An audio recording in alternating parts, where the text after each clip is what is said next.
Hello मेरे प्यारे बच्चों, कैसे हैं आप सभी। उम्मीद करता हूं स्वस्थ होंगे, मस्त होंगे, जबरदस्त होंगे।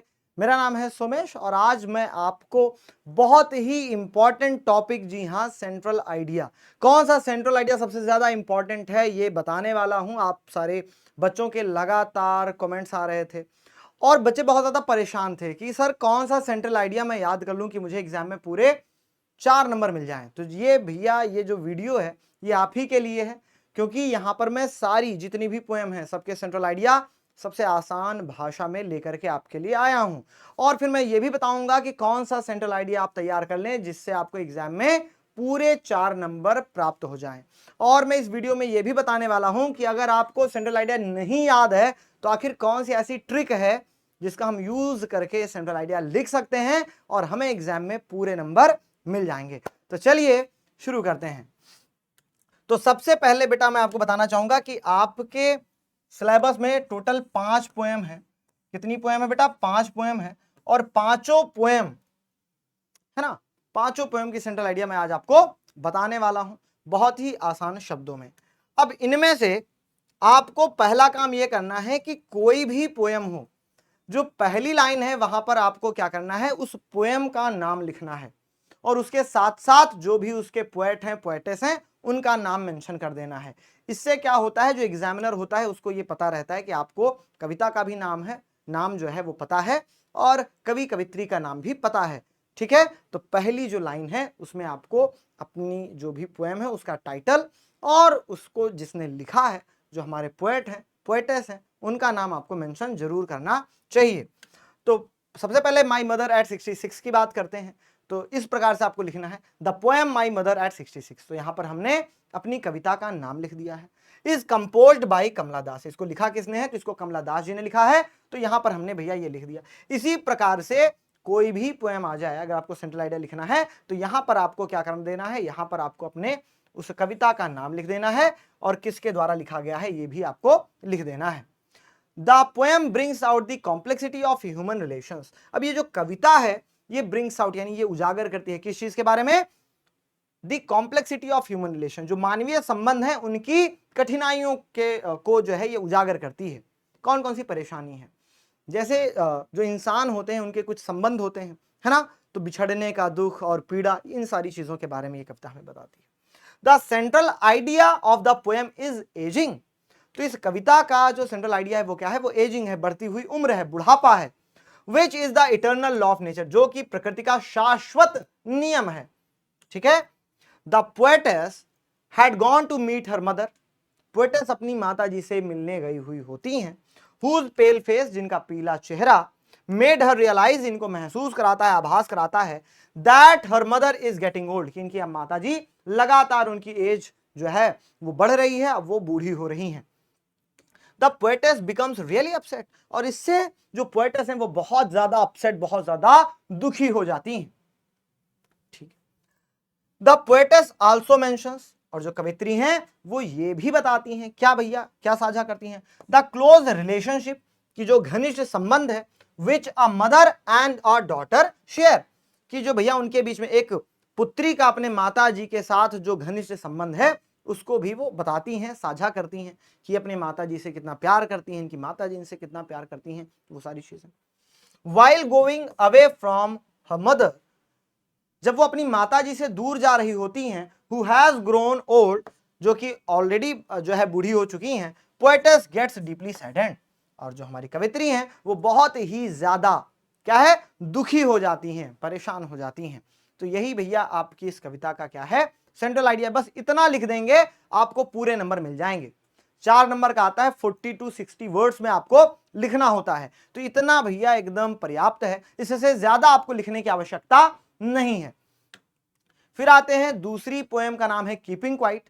तो ठीक वही पैटर्न हम फॉलो करेंगे। The poem keeping quiet is composed by Pablo Neruda. तो हमारी जो कविता है कीपिंग क्वाइट, इसको पैब्लो नेरूडा जी ने लिखा है। द पोएम, हमारी जो कविता है, एम्फेसाइजेज, ये जोर डालती है, the need to keep silent for a moment, कि भैया जो आवश्यकता है, क्या आवश्यकता है? To keep silent for a moment, यानी कि शांत रहने की आवश्यकता है, शांति बनाए रखने की आवश्यकता है। फॉर अ मोमेंट, एक क्षण के लिए शांति बनाए रखने की आवश्यकता पर यह कविता जोर डालती है। एंड डू नथिंग, और भैया कुछ भी नहीं करने के लिए हमें कहती है, उस पर जोर डालती है। It calls for self inspection, यह आत्मनिरीक्षण के लिए हमें कहती है कि हम खुद का विश्लेषण करें, खुद का निरीक्षण करें कि आखिर हम क्या चाहते हैं, क्या हम जो कर रहे हैं वो सही कर रहे हैं अपने जीवन में। इस चीज के बारे में ये जोर डालती है, so that we can understand what we are doing, ताकि हम समझ पाए कि आखिर हम क्या कर रहे हैं। द पोएट, हमारे जो कवि हैं पैब्लो नेरूडा, आस्क अस, तो ये हमसे कहते हैं टू स्टॉप वॉर्स, कि हम युद्ध को रोक दें, हेट, घृणा को रोक दें, पॉल्यूशन, प्रदूषण को रोक दें, किलिंग ऑफ एनिमल्स, जानवरों को मारना बंद कर दें, एंड हर्टिंग अवरसेल्फ, और हम खुद को चोट पहुंचाना बंद कर दें, एज वेल एज अदर्स, और इसके साथ ही साथ दूसरों को भी चोट पहुंचाना बंद कर दें, नुकसान पहुंचाना बंद कर दें। ही वॉन्ट्स अस, वो हमसे चाहते हैं to spare some time to go deep into the soul, कि हम कुछ खाली वक्त निकालें और अपने आत्मा के भीतर, अपने मन के भीतर झांक करके देखें कि आखिर जो हम कर रहे हैं सही कर रहे हैं कि नहीं, आखिर हमें क्या करना चाहिए, आखिर में वास्तव में हम क्या चाहते हैं। फॉर नेरूडा जी के लिए silence is a universal language, जो चुप्पी है वो एक क्या है, सार्वभौमिक भाषा है। एंड हेंस, और इसलिए व्हेन साइलेंस प्रिवेल्स, जब चुप्पी लागू होती है, there will be no language barriers, तो फिर वहां पर भाषा का कोई भी बंधन नहीं रह जाता है, और मिसकम्युनिकेशन, और कोई मिसकम्युनिकेशन भी नहीं होती है। द पोएट बिलीव्स, तो कवि का मानना है दैट दिस साइलेंस, कि ये जो चुप्पी है, ये जो शांति है, विल चेंज अवर पर्सपेक्टिव, तो ये हमारे दृष्टिकोण को बदल देगी, एंड थिंकिंग, और हमारे विचार को बदल देगी, because it does not mean inactivity, क्योंकि ये जो शांति है, ये जो चुप्पी है, इसका मतलब इनएक्टिविटी नहीं है। क्या है भैया, इनएक्टिविटी नहीं है, यानी कि ऐसा नहीं है कि हम कोई भी क्या है, इनएक्टिव ना रहे, निष्क्रिय ना रहे, तो ऐसा इसका उद्देश्य नहीं है, बट पेशेंस लाइक नेचर, लेकिन इसका मानना है धैर्य से, कि हम धैर्य रखें, जैसे कि हमारी जो प्रकृति है ना, वो धैर्य रखती है, वैसे हम भी धैर्य रखें, तो ऐसा ये चाहती है। थर्ड पोएम है अ थिंग ऑफ ब्यूटी, तो हम इसका सेंट्रल आइडिया देख लेंगे। The poem a thing of beauty is composed bye John Keats, तो इसको जॉन कीट्स साहब ने लिखा है। The poem given us a message, तो ये कविता हमें एक संदेश देती है, that a thing of beauty is a joy for ever, की जो कोई भी चीज जो खूबसूरत होती है वो हमें हमेशा हमेशा वाला आनंद प्रदान करती है। ब्यूटी इज अ कॉन्सेप्ट, तो खूबसूरती एक ऐसा तथ्य है, that is found everywhere around us, जो कि हमारे चारों ओर पाया जाता है। एंड दस, और इसलिए नेवर एंड्स, और इसलिए कभी भी समाप्त नहीं होता है। We can find beauty in everything around us, हम किसी भी चीज में जो हमारे आसपास है उसमें हम खूबसूरती को ढूंढ सकते हैं, पा सकते हैं। Our earth is full of innumerable beautiful things, हमारी जो पृथ्वी है वो असंख्य खूबसूरत चीजों से भरी हुई है। That are a part of nature, जो कि प्रकृति का एक हिस्सा है। अकॉर्डिंगली, इसके अनुसार, थिंग्स ऑफ ब्यूटी इनकरेजेस, कि कोई भी चीज जो खूबसूरत होती है वो हमें प्रोत्साहित करती है, टू मूव फॉरवर्ड, कि हम जीवन में आगे बढ़ें, बी हैप्पी, खुश रहें, एंड बी पीसफुल, और हम शांति प्रिय रहें। It moves away the Pal of misery, ये हमारे अंदर की जो निगेटिविटीज हैं, जो मिजरी है, जो हमारा दुख है, जो हमारी परेशानी है ना, सॉरो एंड डिसअपॉइंटमेंट्स, जो हमारी निराशा है, ऑफ आवर लाइफ, तो हमारे जीवन की जो भी निराशा है, जो भी दुख है, जो भी उदासी है, जो भी खामोशी है, इसका जो आवरण है, इसका जो पर्दा है, ये कोई भी जो खूबसूरत चीज होती है वो उसको हटा देती है। तो इस कविता का जो सेंट्रल आइडिया है वो भैया इतना ही है, इससे ज्यादा आपको लिखने की आवश्यकता नहीं है। इतना अगर आप लिख देते हैं तो आपको एग्जाम में पूरे नंबर मिल जाएंगे। फिर आता है a road side stand. The poem a road side stand is composed by Robert Frost, इसको रॉबर्ट फ्रॉस्ट जी ने लिखा है। इन दिस पोएम, तो इस कविता में रॉबर्ट फ्रॉस्ट ट्राइज, तो रॉबर्ट फ्रॉस्ट जी प्रयास करते हैं टू डिपिक्ट, वर्णन करने का, the lives of poor people of villages, गांव के गरीब लोगों के जीवन का वर्णन करने का प्रयास करते हैं। द पोएम डिस्क्राइब्स, जो हमारी कविता है वो वर्णन करती है, द सैड सिचुएशन, जो दुख वाली स्थिति है, जो बुरी स्थिति है, किस चीज की भैया, ऑफ इकोनॉमिकली अंडरफेड रूरल पीपल, जो इकोनॉमिकली यानी जो आर्थिक रूप से अंडरफेड यानी जो अल्प पोषित हैं, कौन, रूरल पीपल, यानी कि जो ग्रामीण लोग जो आर्थिक रूप से अल्प पोषित हैं, है ना, उनके जीवन के बारे में बताती है। हु आर ऑफन फूल्ड, जो कि अक्सर मूर्ख बनाए जाते हैं, बाय कनिंग पीपल, धूर्त मक्कार लोगों के द्वारा, हु आर रिस्पॉन्सिबल, जो कि जिम्मेदार होते हैं, फॉर देवर पिटीफुल कंडीशन, उनकी दयनीय स्थिति के लिए।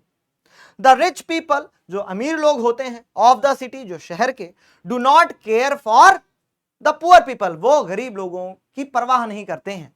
If they do stop at the road side stand, अगर वो कभी सड़क के किनारे वाली छोटी दुकानों पर रुकते हैं, it is to known about directions, तो वो रास्ता पूछने के लिए रुकते हैं, और टू कंप्लेंट, या फिर शिकायत करने के लिए रुकते हैं।